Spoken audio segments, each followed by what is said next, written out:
You spent years in school believing it was preparing you for the real world, learning formulas, memorizing historical battles, dissecting cell structures. But the moment adulthood arrived, something became painfully clear. No one ever taught you how money actually works. Your first paycheck came with a shock, a number you expected, and a much smaller one you actually received. No one explained taxes. No one taught you how credit scores shape your entire financial life. No one mentioned 401k's compound interest, or the cost of making the wrong debt choices. And that missing education hasn't just confused people. It's cost them. In stress, in mistakes, in years of financial setbacks that could have been avoided with a single class. You're not alone. 88% of American adults say high school didn't prepare them for handling money. Nearly 7 in 10 report feeling anxious or depressed about their finances. And according to the American Bankers Association Foundation, 72% of adults believe they would be in a better financial position today if they'd taken a personal finance class in high school. What makes it worse is this. Experts have warned for decades that the lack of financial education leads to higher debt, poorer saving habits, and delayed retirement. Yet the curriculum has barely changed. Entire generations have entered adulthood financially illiterate by design, not by choice. So think of this video as the course you should have been given from day one. A clear, practical breakdown of the essential money skills adulthood requires, but school completely skipped. We're going to walk through each one, the problem, the real-world consequences, and the steps you can start using today. Let's begin.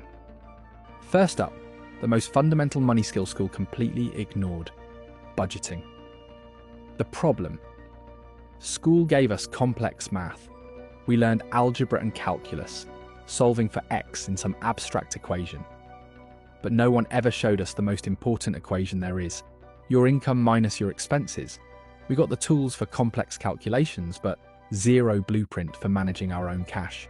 This leaves most people feeling overwhelmed, just hoping there's enough money in their account at the end of the month. That's not a plan. It's a recipe for financial anxiety. Depending on the survey, somewhere between 60 and 70% of Americans report living paycheck to paycheck. The solution? Let's make budgeting simple. A budget isn't a financial prison built to stop you from having fun. It's a roadmap that gives you permission to spend, but to do it consciously. The easiest and most effective way to start is the 50-30-20 rule. Here's the breakdown. Take your after-tax income and split it into 3 buckets. 50% for your needs. This is everything you absolutely have to pay to live: rent or mortgage, utilities, groceries, getting to work, and insurance. These are the non-negotiables. 30% for your wants. This is the fun stuff: dinner with friends, Netflix, hobbies, that cool jacket you've been eyeing, and vacations. This bucket is flexible. If money gets tight one month, this is where you look to cut back. And the final 20% is the most important for your future self: savings and debt repayment. This is for building an emergency fund, saving for a down payment, investing for retirement, and knocking out high-interest debt like credit cards. That's it. 50-30-20. It's simple, it's clear, and it makes you intentional with every dollar.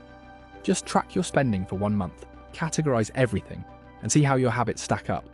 Then adjust. The goal is control, and this is your first step to getting it. The second lesson we never got was a real-world guide to debt and credit. The problem.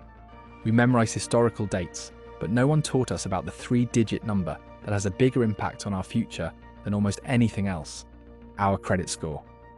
So what happens? Young people are thrown into the world, bombarded with credit card offers and loan agreements they don't really understand. They don't teach you that not all debt is the same, or how a low credit score can cost you tens of thousands of dollars over a lifetime in higher interest.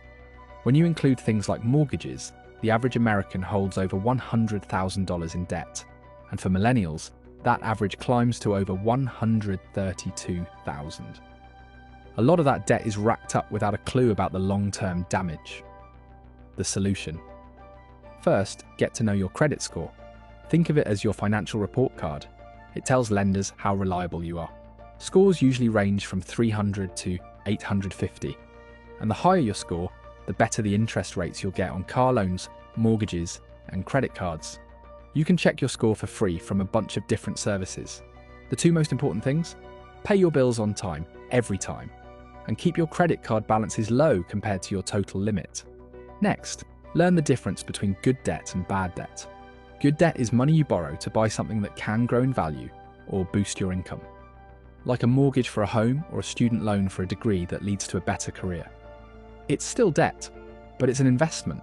Bad debt is borrowing for things that lose value or are just for consumption.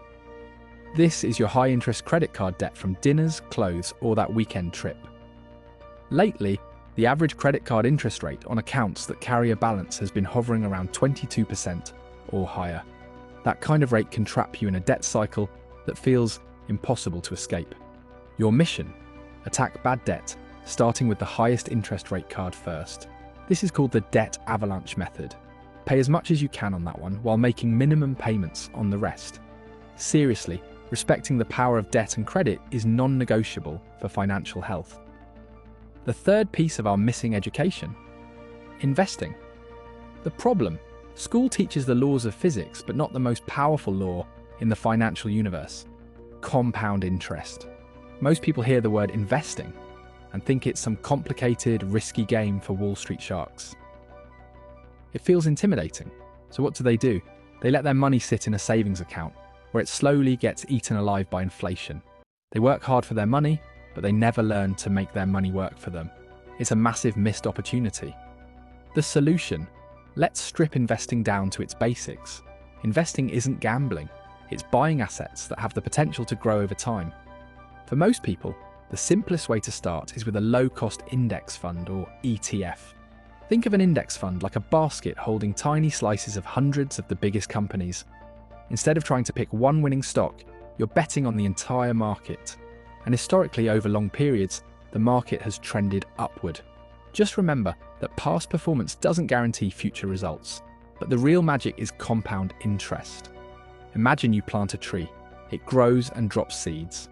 You plant those seeds, and they grow into more trees, which drop even more seeds. Compound interest is the financial version of that. Your investment earns a return, and then that return starts earning its own return.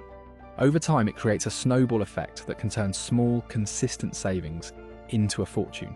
You don't need a lot of money to start.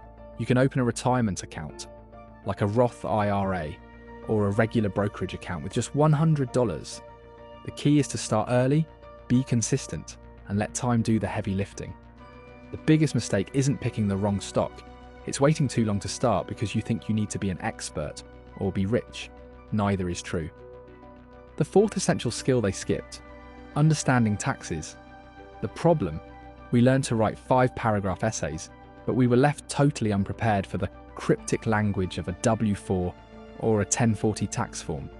You get your first job, they hand you a stack of paperwork, and you're just supposed to know what it all means. What's a deduction? What's a credit?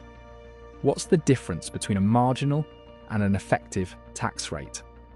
This ignorance leads to stress, confusion, and a lot of people either overpaying or getting hit with surprise tax bills. We're taught to fear the IRS, but most of that fear just comes from not understanding the rules of the game. The solution: tax law gets complicated, but the basics are pretty straightforward. You earn income, and a slice of it goes to the government to pay for public services. Your goal is to legally pay as little as possible. The two main tools for this are deductions and credits. A tax deduction reduces your taxable income. If you make $50,000 and have $10,000 in deductions, you only pay tax on $40,000. Common deductions include contributions to a traditional 401k or IRA and student loan interest. A tax credit is even better. It directly reduces your tax bill, dollar for dollar. A $1,000 credit saves you $1,000 in taxes. You don't have to become a CPA, but you should know how your paycheck works and the big ways to lower your tax burden. If your job offers a 401k, pay attention. A traditional 401k is one of the best tools out there because you invest money before it gets taxed, which lowers your taxable income for the year. Understanding these concepts empowers you to make smarter money moves all year long, not just in April. So if this is all so important, why isn't it mandatory in every school? The reasons are pretty systemic. First, the curriculum is already jam-packed. Schools are under huge pressure to hit standards for math, science and English. The stuff on standardized tests. Anything not on the test gets shoved to the side. Second, there aren't enough qualified teachers. Many educators don't feel confident teaching personal finance because, ironically, nobody ever taught them. Finally, education policy is a messy patchwork decided at the state and local level. The good news is that this is changing. As of 2025, about 30 states now require, or are in the process of implementing, a standalone personal finance course to graduate. The system may have let us down, but that doesn't mean we have to live with financial anxiety. The fact that you've watched this far means you're ready to take back control. If this helps clear things up, do me a favour and hit that like button and subscribe. It really helps the channel reach and empower more people just like you. And drop a comment below. What's the one money lesson you wished you learned in school? I read every single one. We covered a lot: the 50-30-20 rule for budgeting, good debt versus bad debt, the magic of investing early, and the basics of taxes. These are the pillars of financial wellness they should have taught us from day one. But here's the thing, just knowing this stuff isn't enough. You have to take action.